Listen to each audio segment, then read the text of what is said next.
Salam sejahtera bersama saya Nevin Maju dalam 15 minit MMTV edisi 12 Julai 2024. Kita ke berita utama. Kerajaan sedia berbincang untuk meminda Akta Lompat Parti Akta A1663 bagi menutup lompang yang wujud dalam akta berkenaan.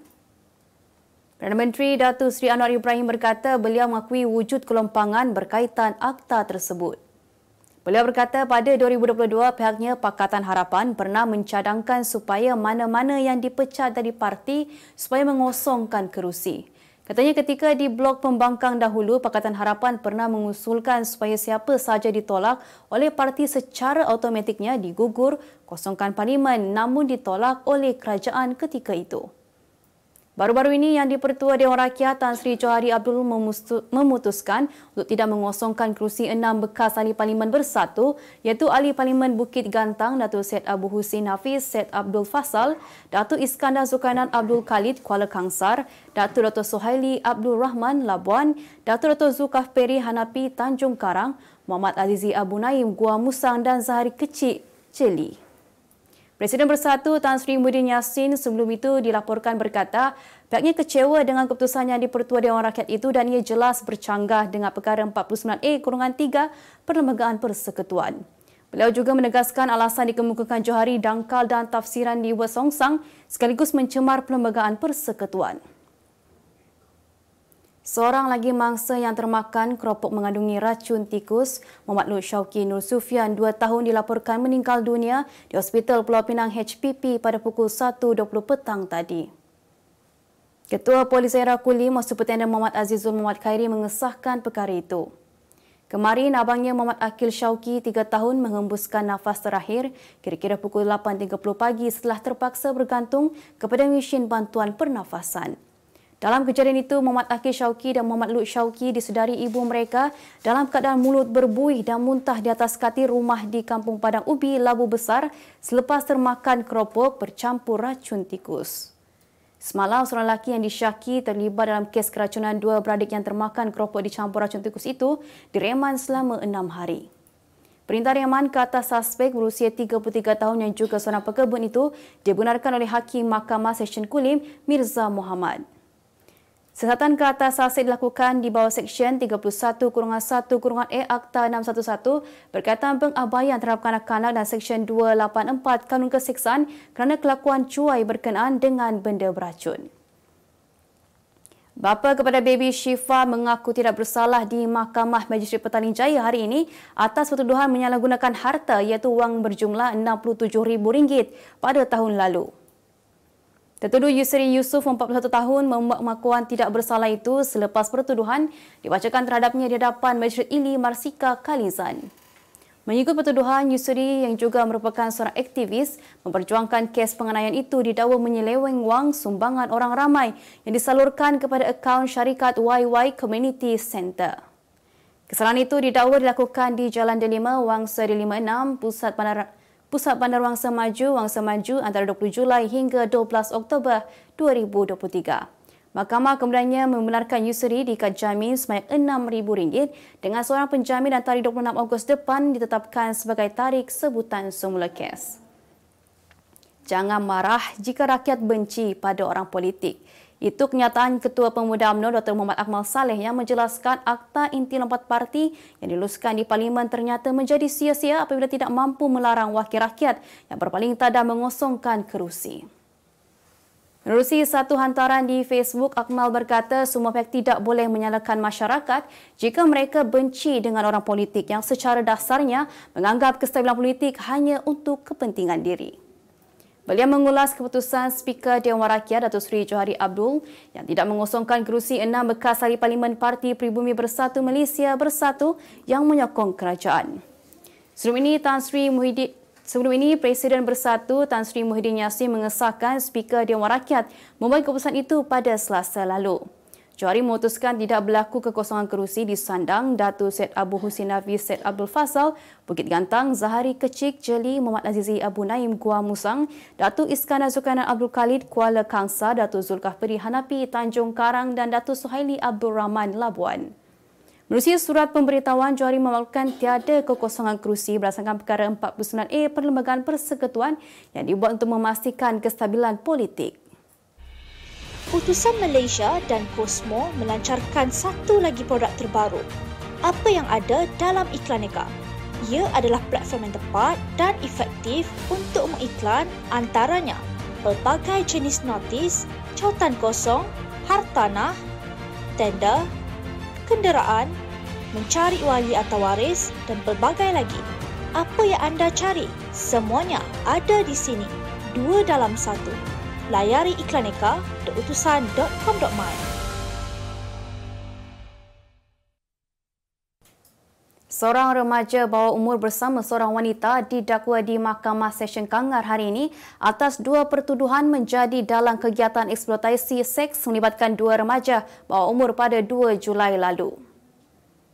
Kedua tertuduh Syakila Latif, 25 tahun dan remaja berusia 17 tahun itu bagaimanapun mengaku tidak bersalah dan memohon untuk dibicarakan selepas pertuduhan dibacakan di hadapan Hakim Seksyen Musyiri Piit.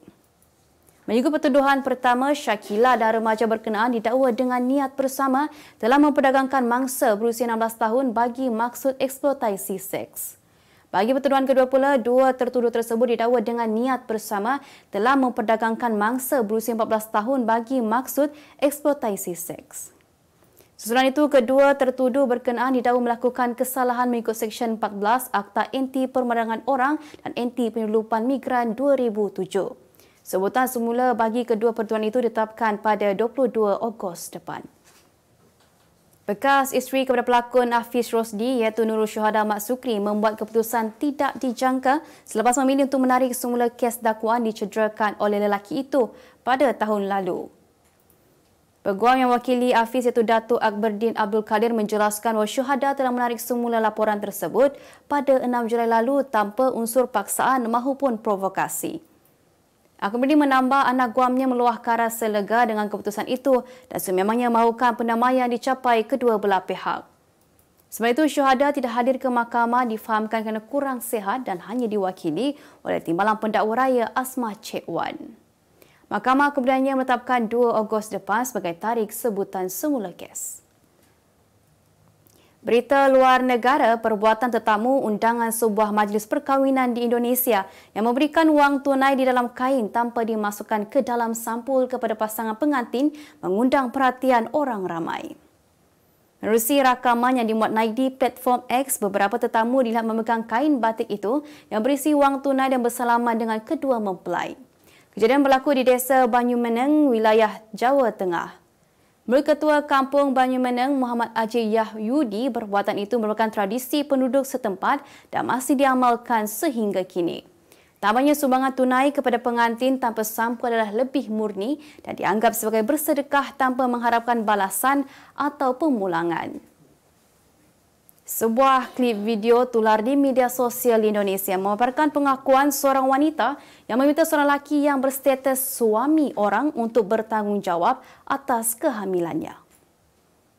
Menerusi rakaman yang dimuat naik di platform Instagram aliasmimi.julid, wanita itu dilihat mengenakan baju corak bunga dan tudung berwarna ungu.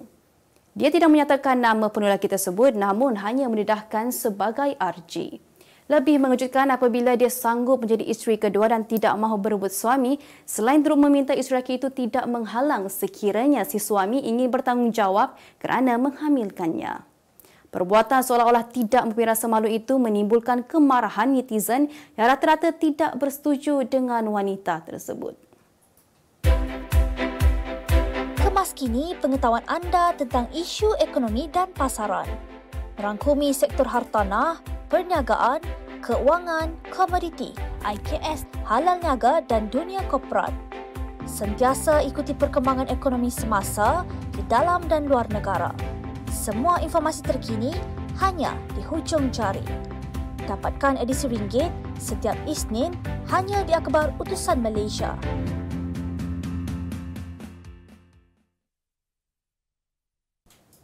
Beralih ke berita ekonomi, Kementerian Pelaburan, Perdagangan dan Industri MITI memperoleh potensi ekspor berjumlah 3.3 bilion ringgit hasil daripada misi perdagangan dan pelaburan selama 3 hari ke Vietnam baru-baru ini.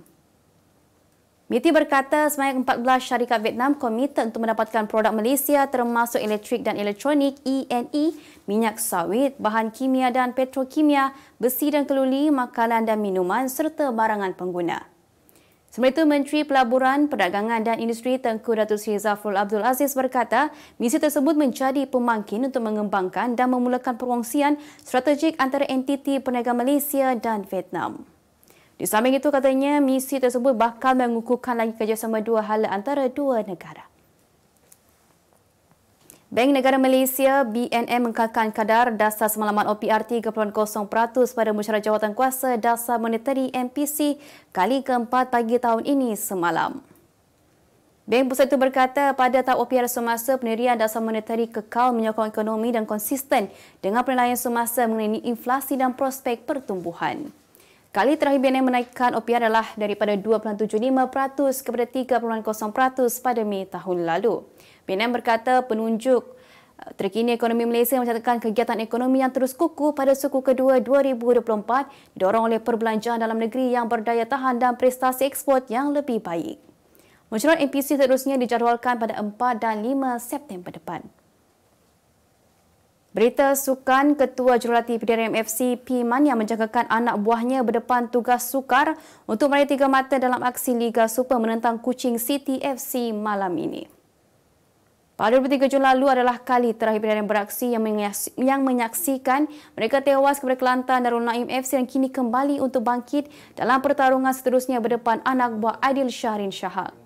Mania mengakui Kuching City semakin agresif terutamanya sebab perlawanannya cukup getir dengan Selangor FC dalam aksi suku akhir kedua Piala FA dan membuktikan kemampuan pasukan itu untuk mencipta kejutan. Justru Mania mahu barisan pemain lebih berwaspada dan tidak lagi melakukan kesilapan mudah dalam misi meraih kemenangan berharga di Stadium Negeri Kuching nanti. Pada perlawanan yang akan berlangsung malam ini turut menyaksikan Kedah Darul Aman FC dan Kelantan Darul Naim FC akan bertemu di Stadium Darul Aman pada pukul 9 malam. Penganjur Copa America CONMEBOL membuka siasatan susulan ketegangan yang berlaku selepas aksi separuh akhir antara Uruguay dan Colombia di Charlotte. Khamis lalu, penyerang Liverpool dari Uruguay Darwin Núñez adalah antara pemain yang meluru ke tempat duduk penonton di Stadium Bank of America semasa kejadian. Menyifatkan kejadian tersebut sebagai tidak seharusnya berlaku, CONMEBOL dalam kenyataannya juga memberitahu serta dilakukan bagi menjelaskan keadaan termasuk mereka yang terlibat. Tamanya kerana ini juga mengubah kegairahan sukan kepada keganasan. Dahulu pertahanan tengah Uruguay, Jose Maria Gimenez berkata, pemain itu telah melompat ke tempat duduk penonton kerana membimbangkan keselamatan keluarga dan orang tersayang yang menonton perlawanan pada malam itu. Sebagai penutup 15 minit MTV hari ini, saksikan laporan cuaca esok Sabtu 13 Julai 2024. Jangan lupa dapatkan abar Tusan Malaysia dan Kosmo untuk berita-berita terkini dan menyeluruh. Sekian sahaja daripada saya, Devin Majil. Salam sejahtera dan selamat berhujung minggu.